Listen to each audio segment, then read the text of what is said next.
The cooking here is not great. The cuisine is not great. The choices of food, Sir, as a Valle Caucano from the southwestern part of Colombia who eats both Pacific-style food and Banjuno-style food, I wholeheartedly disagree. And I'm sick and I'm tired of seeing these foreigners coming to Colombia saying that our food is not good and our food is not black. And I said this before and I'll say this again. I will take any black Afro-Pacific woman from the Pacific coast and put her against any type of cook from the United States or Europe and they will dominate. I'm the hill that I will die on.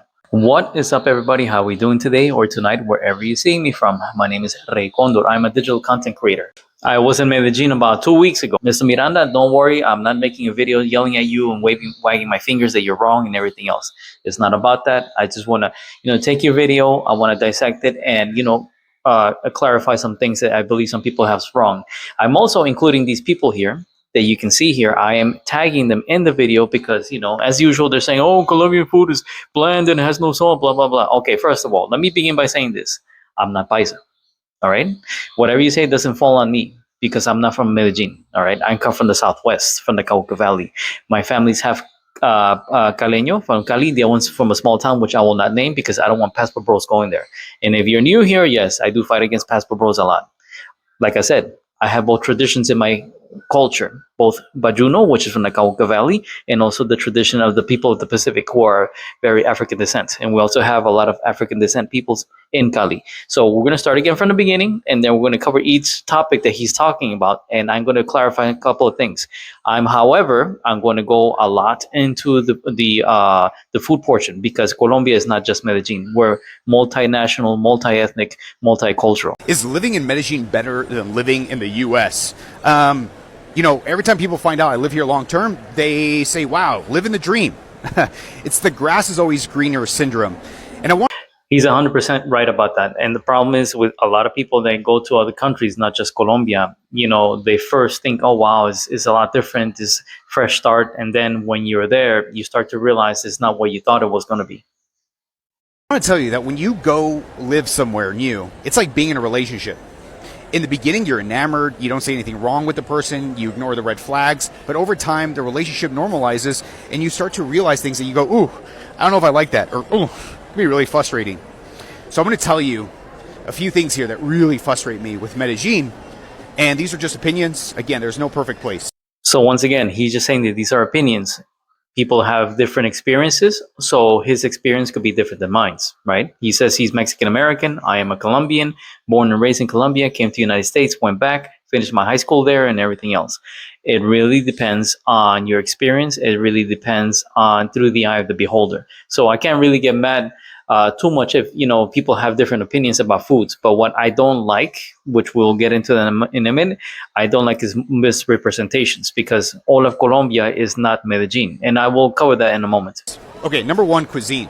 And I just miss getting good cuisine. There is plenty of good cuisine all around. And I have been in Medellin. Arroz con longaniza, comida típica chocuana y del Caribe colombiano es lo que encontrarás en Padre Nuestro. Esta vez visitamos la sede estadio donde No hay nada más jugosa que la carne llanera. Ojo pues, pero que sea el llanerito de la estrella. Acaban de encontrar la carne más deliciosa llanera y lo mejor de todo es que la hacen de la forma tradicional. En hornos gigantes de pura leña. El ambiente de este llanerito no tiene comparación. La música, el lugar y la atención son 20 de 10. Así que acompáñenme para que vean esta recomendación para que se antojen a ir este fin de semana con todo. Nosotros nos con carne de res, costilla, chorizo, yuquita con mucho guacamole y también con hogao. Y les aseguramos que van a quedar más que satisfechos. Y tomen nota porque tienen entradas nuevas que tienen que pedir, como patacones con mucho hogao, empanaditas con ají. So I just showed two different types of cuisines that you can find in Medellin. One is from the Pacific Coast, which is coastal food from the people of Afro-Colombian descent. And I'm sure there's indigenous descent peoples in the Pacific Coast that cook differently than that. But as you can see, it's a lot of seafood. It's very cooked very well. They like to use a lot of coconut milk in their dishes. I also showed Colombo Venezuelan food, carne llanera, which is food from the flatlands, which is called the llanos. You see, my friends, Colombia and Venezuela used to be the same country.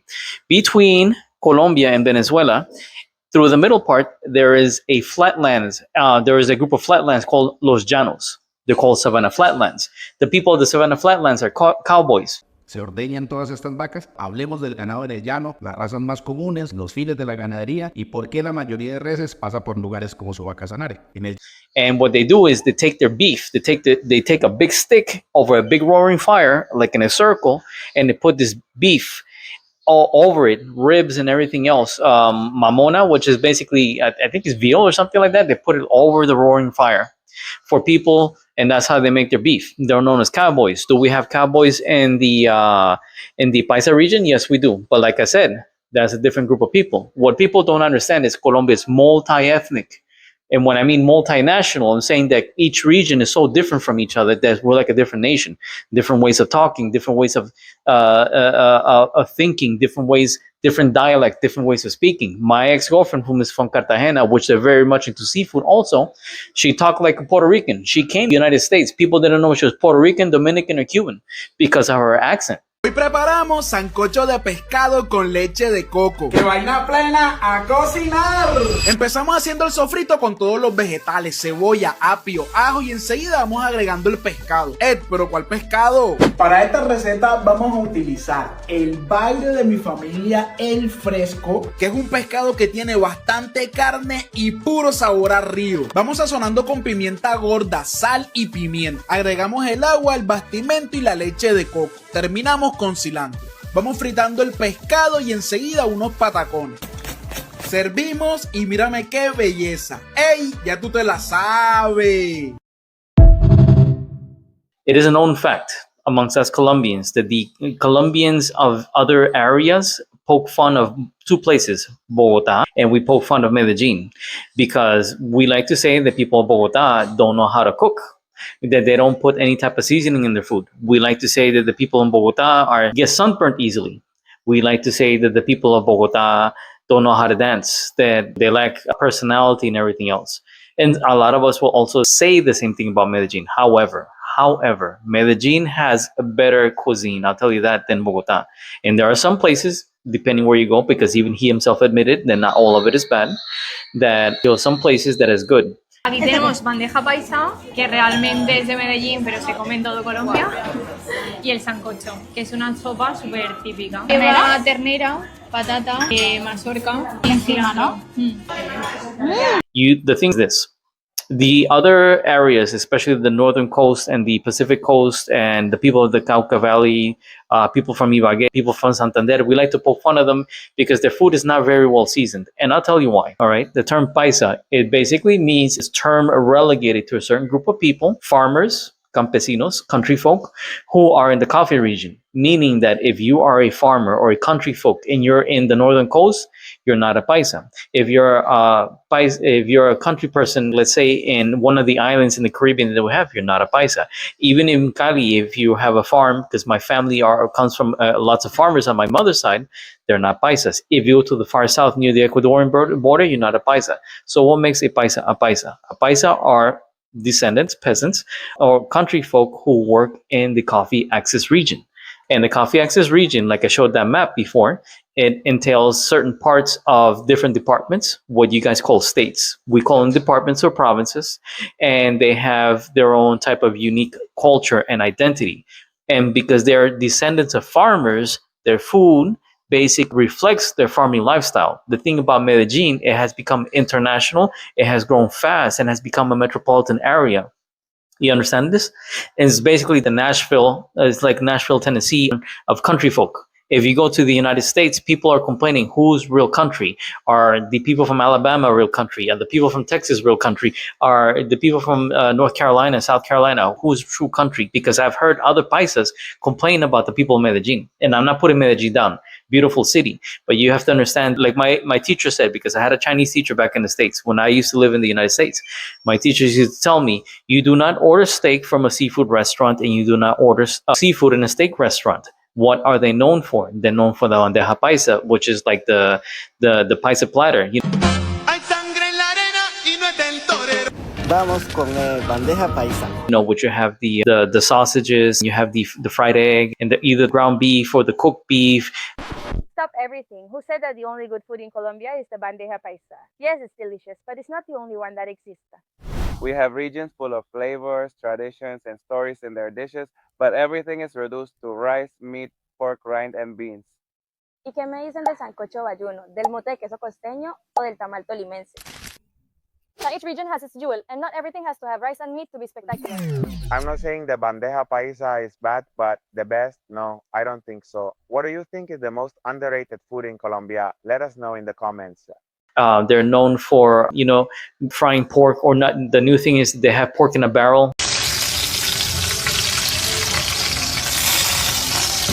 Chicharrón ya estuvo, lo saca del barril, lo parte, le echa el melado y vamos a probar eso pues.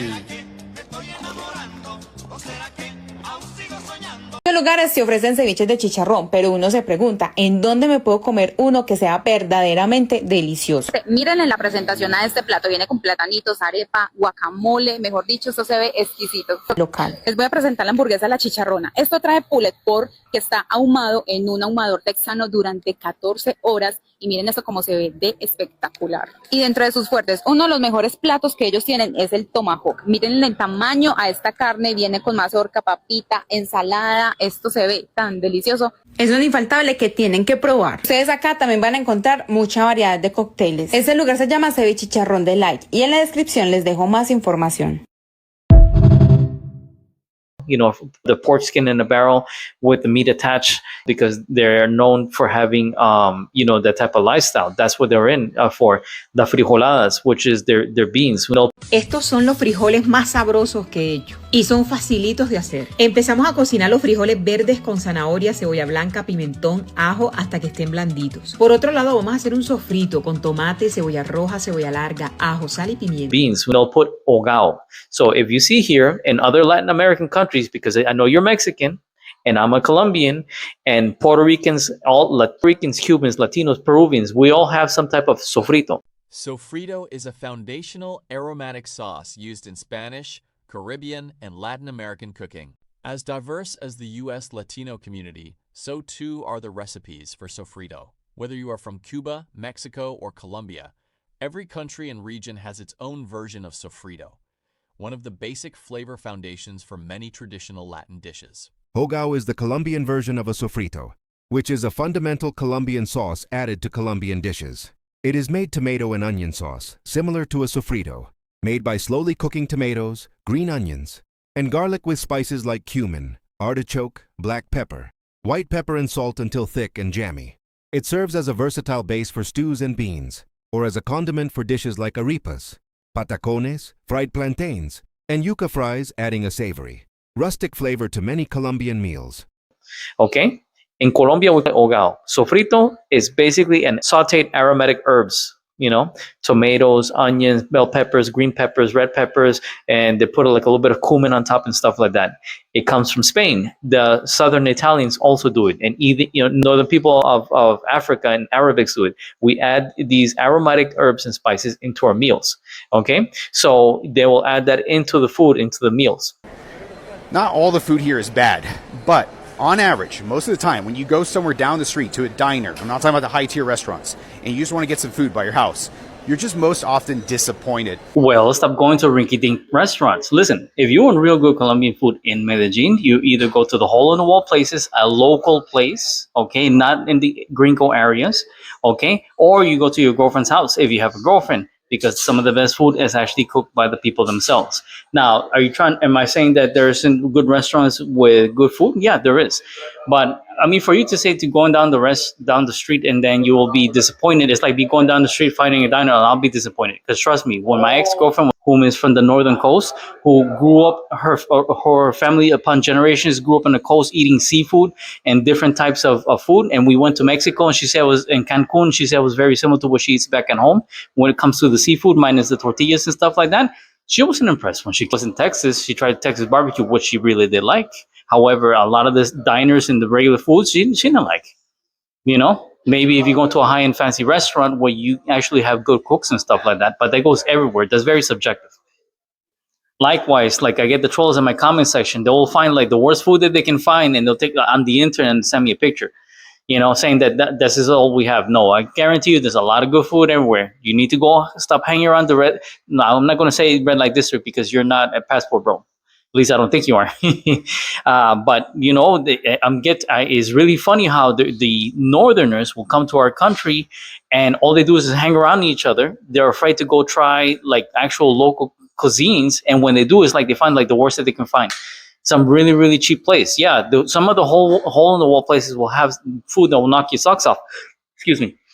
But that's not how it goes. You know, you need to make sure that you're paying proper, asking around, because I can find lots of good food, and I was in Medellin 2 weeks ago. Yes, it is true that me as a Bajuno, as a Vallecaucano, as a person of the Cauca Valley, okay, who's not a Paisa, who's a different ethnicity of Colombian, yeah, we tend to make fun of them at times. But when you find food that they cook themselves, that they're known for, they're really, really, really good at it. Likewise, if you go to the United States, you find these little colonies of Colombians like New York City, New Jersey, Florida, certain parts of California. They really mostly eat amongst themselves. And listen, I'm a very a guy who has tried a lot of variety of foods. I mean, I tried Persian food, I tried Turkish food, Korean, Japanese, Chinese, because my teacher's Chinese, man. Like I tried all different types, like real Chinese, not that Chinese fried rice stuff. I have tried all sorts of food, and some of my favorites actually from Southeast Asia, like Malaysia, Singapore, and stuff like that. But I can guarantee you that this food, Colombian food, that can actually compete on an international scale. Why is it that you guys don't want to follow it? Because you guys create conclaves amongst yourselves. I have been kicked out of Facebook groups, and certain Colombians have been kicked out of Facebook groups and Reddit groups because you guys create a little community unto yourselves. Oh, Colombians can cook, and you know, blah blah blah. You have no salt and no flavor. Okay, show me. And some of my commenters have actually invited me to the restaurants. I have, commenters who follow me, who follow my digital content creation, and they invited me to their restaurants in Medellin, which are American-owned restaurants. I have no problem with that. But the thing is that what really bothers me is that people aren't willing to really explore, who aren't really to really try to find something that is unique and authentic. Because all some people do is just they hang around their Airbnb, they hang around their specific hotel, and they never leave, and they go find something around the corner, and the people around the corner have to change the menu to fit American taste. Because believe it or not, North Americans don't really like flavor like you guys say you do, because we have all seen it. Guys, listen, I speak English just like you, all right? We all know in the United States that everybody pokes fun of a certain group of people that they don't put flavor in their food. So for them to come to my city and say that, not my city, my country, and say that we have no flavor, come on, that's an insult. Come on, all right? The Indians say it, the Chinese say it, the Mexicans say it, even the Colombians say it. Come on, don't do that. I'm not trying to put you down, but it feels to me like you really haven't tried to be a part of the local culture. I don't know why you guys are getting this bad experience. Like when I went down to Medellin, and I'm a very picky eater because my mom is one of the best cooks you'll ever see. Her aunts, that when they make tamales, bro, and back in the days, people traveled entire provinces, entire states. And that's at a time when we didn't have the tunnels created by the Chinese. It took like literally 17 hours to go from one side to the next of a mountain, and they will travel. ¿Sí o no, madre? Madre, que usted tenía tías que que hacían tamales, que la gente pasaba en provincias para comer los tamales. See, even my mom is in there right now. We had literally, okay, and you have different types of tamales. Do you know the difference between a tamal bajuno and a tamal tolimense? I found out, I was told that the tamal tolimense, they may put rice in it. For us, we put trillado corn, which is like really corn that is grounded up into like a paste and is fermented. It's almost like sour in a way. And supposedly they make this with rice. However, I have from my friend from the Tolima province. She says, no, they don't make it with rice. So I just had to sit down and talk with my mom about food. You guys got me talking about food with my own family. The cooking here is not great. The cuisine is not great. The choices of food, the international cuisine options, very limited. Well, yeah. Why would you go to Colombia expecting to see international food there? Granted, Colombia does have a certain Chinese, Asian, Japanese population. Like I said in my channel before, some of my cousins are fourth generation Chinese. That means their great grandmother came during the late 1800s, early 1900s. Okay. If you go to the city of Barranquilla, All right, you will actually find real Chinese, and you'll find actual authentic Chinese food. And when I mean authentic, I'm not talking about Chinese fried rice. I'm talking about real Chinese food like chow fun. I forgot, like, fish cut soup, dim sum, and all those type of things and things like that. And there's a good sizable population of people of Middle Eastern descent in the northern coast. We do have mosques and stuff. We actually have Jewish Colombians. You will find halal food in Medellin. You will actually find real Middle Eastern food from Lebanon and Syria in the northern coast, and especially in Barranquilla. There's a good amount size, a lot of people over there who are Middle Eastern descent, both Christian Middle Eastern descent, like either Orthodox or the Eastern Catholics, or people who are Muslims and stuff like that. You will be able to find that. But if you're expecting to find the same on the same level as New York City, the same level as LA in California, is not going to be at the same level. You got to be realistic. If you're going to go to Colombia, you're going to have to find, Colombian food. And each specific region, each specific city has its own form of cooking, different racial mixtures, and those racial mixtures will cause the cooking to reflect the type of the culinary experience behind it, because the people of Medellin are descendants of Basque people who got mixed with the local natives, indigenous people. But if you want to come to Medellin and you want to find like authentic, like Korean or authentic Sicilian, Italian, or authentic like Moroccan food, you're not going to find that. Come on, let's be honest with each other. Colombia does have a good portion of people who came from other countries, like the infamous pan de bono, which was created in Cali, where I come from, was created by, according to oral legend, an Italian person. If you go to the department or the province of Santander, you have a lot of meat pies there, because the people there are of German descent and things like that. So I will give you that. You're not gonna, unless you're like in the city of Bogota, you're not gonna find like an international dining options and experience. It is trying to start become better, and I'm seeing an increase of Asian population coming. Like I said, Colombia has had Asian and both East Asian and Western Asian peoples living in Colombia for a few hundred years. But nothing to the likes where you will see like in New York City, where you can go maybe to a Turkish restaurant, or try Moroccan food, or try something like really unique in Middle Eastern or French. You're not going to find that. So yeah, that really does suck here. Two, the dating. Look, I'm Mexican American. I speak Spanish. Doesn't matter. I think dating here, I would still always have this thought in the back of my mind. Doesn't matter how good of a background the girl comes from, and if she's working, she went to college, I would always be wondering, is she just dating me because she's trying to get a better opportunity and to get a green card? Yeah, I think that would always be in the back of my mind. Again, you could judge me for it. I'm just telling you that that's something I think. Believe it or not, there's plenty of women in Colombia who do not want to leave at all for any specific reason. I have friends who have been married who are from not Colombian, and their specific partner doesn't want to leave the country. They already have a career here.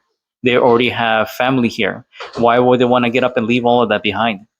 And plus they hear horror stories from their friends who got married to American guys, North American, because all Colombians are American. And they told me, I don't want to go over there. I go, why? Because my friend over there, and they was stuck in one big house to the next. They don't allow her to eat her own food, listen to her own music, talk to her own people. I mean, there was this one girl that the guy didn't allow her to speak to her own brother or her own father. Like, just it was like a prison. I know plenty of women in Medellin who don't want to have anything to do with foreigners at all. At all. They're just not interested. Not interested at all. I have a friend of mine, she doesn't want to go by Laureles. She doesn't want to go by Polao. And I asked her why. She goes, those gringos, they're going to try and proposition me. I think I want to type of people like me. Like, no, there's people out there who sincerely, if they like you, they sincerely like you. But guys, you need to stop looking in the wrong places. I'm not telling you, I'm just talking to the Passport Bro groups who have been arguing with, because you cannot find love in a woman of the night. It's just not going to happen. And most of the time, those women have their own boyfriends because they prefer their own. Oh, geez, I just remembered. I have a story to do. You guys just reminded me. I got a story to do about something like that happened. Foreigner got together with a girl, married her, give her a big old diamond ring. It wasn't nice. I'll get into that later on into a separate video if you want to keep on watching, whomever's watching. Okay, the other thing is, people here are very socially flaky. They appear to be very kind and warm, yes, but paisas, the people from Medellin, they are very flaky, man. They don't commit a lot to social events, and when they do, they need something spectacular to go to.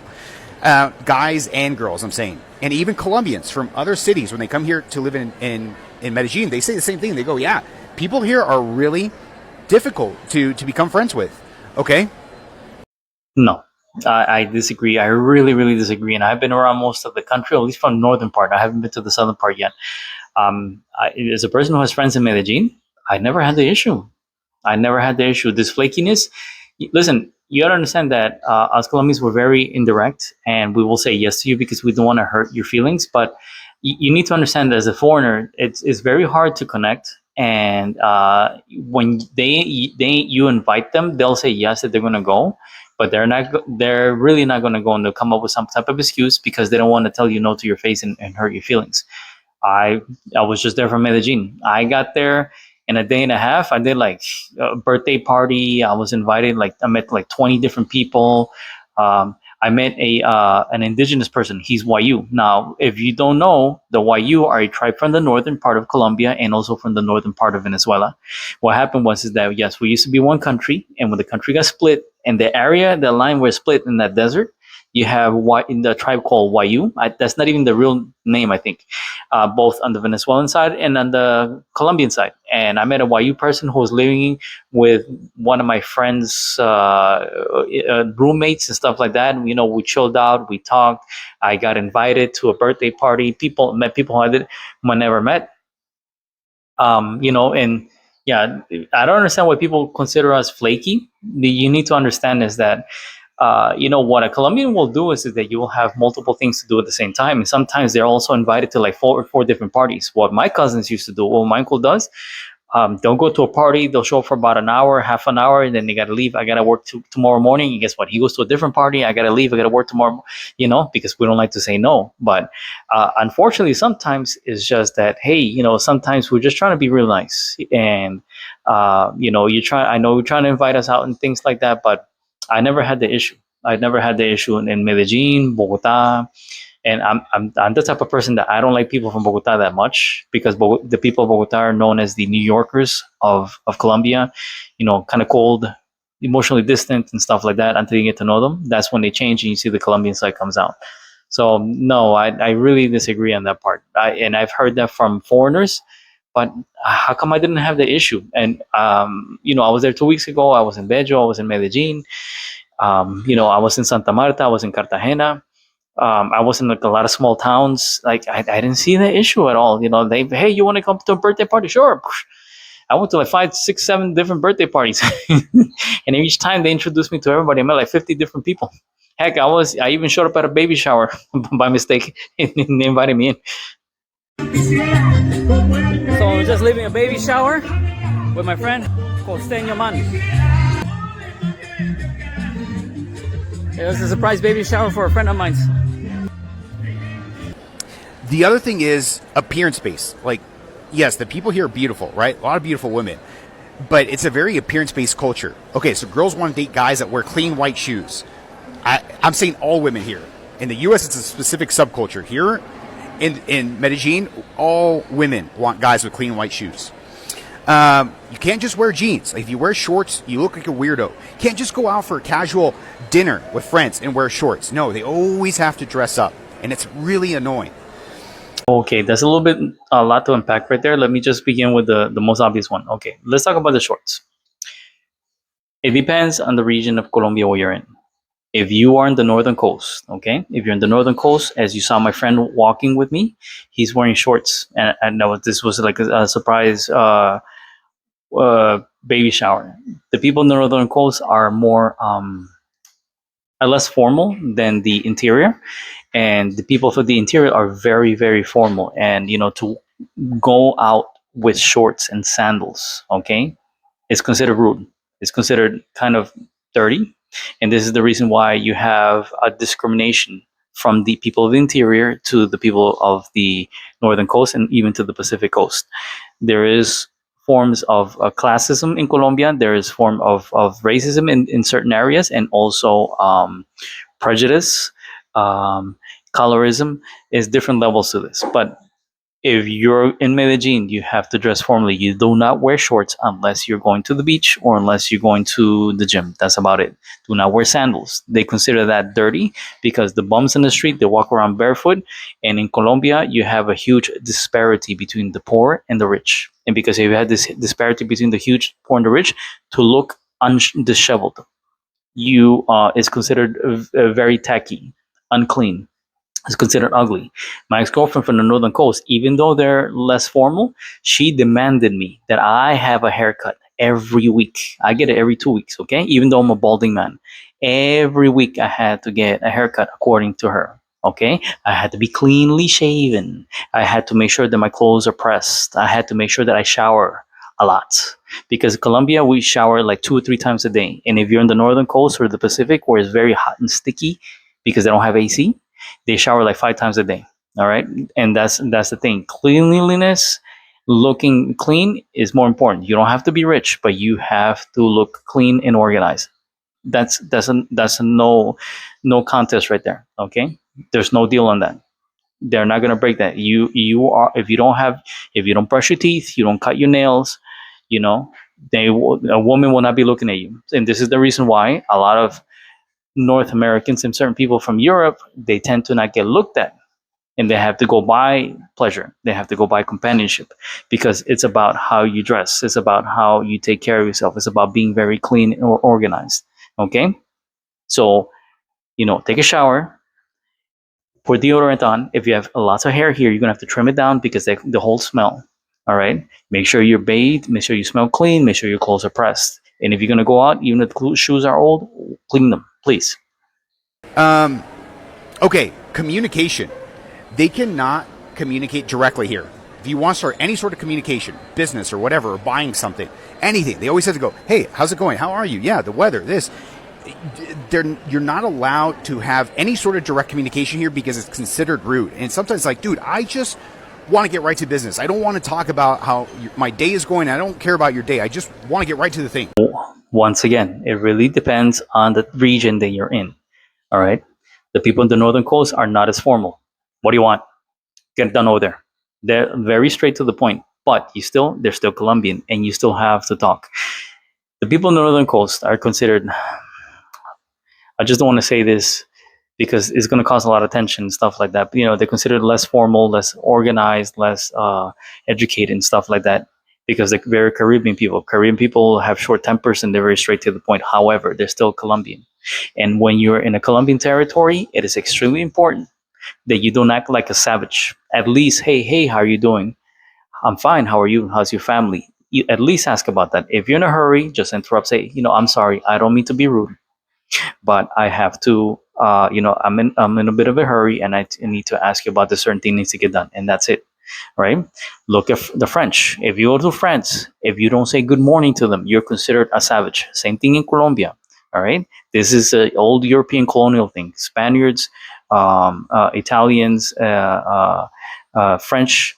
Okay, they're the same way. You do not say good morning, you are a savage. And same thing in Colombia. And I will consider you as such. That's how we look at esta gente que le pasa. What the heck's wrong with them? And this is why they don't get along with people. Because they feel that North Americans are too cold. Yes, you don't have to talk for half an hour before you get down to business, but at least be respectful. Hey, you know what? I haven't seen you in a long time. How's your dog doing? How's your grandma? Oh, good. That's good to hear. Listen, I'm in a bit of a hurry. I don't mean to interrupt, but I need to get this and this is done. Okay, thank you very much. I'll have to leave, but we'll continue the chat later. That's all you gotta do, and I guarantee you everything will be all right. Otherwise, you go to Cartagena. What can I help you, sir?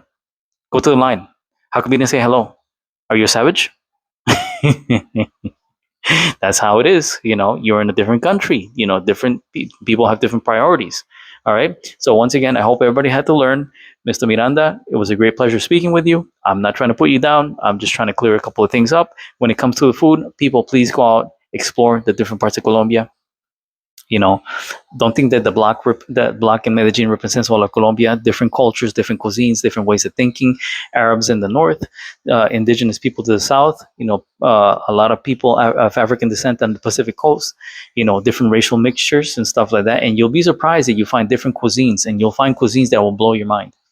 That you will say, "Wow, I didn't know they had this." There are actual cuisines out there that I can name, and I have named them, that can actually compete on an international level. Is it the best? It's subjective. You could say you prefer something else. That's okay. Some of my favorite food is Malaysian. Some of my favorite food is from Singapore. But when you come in and labeling an entire country based on the bad experiences that you have, when you haven't traveled, it really does a disservice. Okay. Once again, this is Ray Condor signing off. Ray Condor. I'm sorry.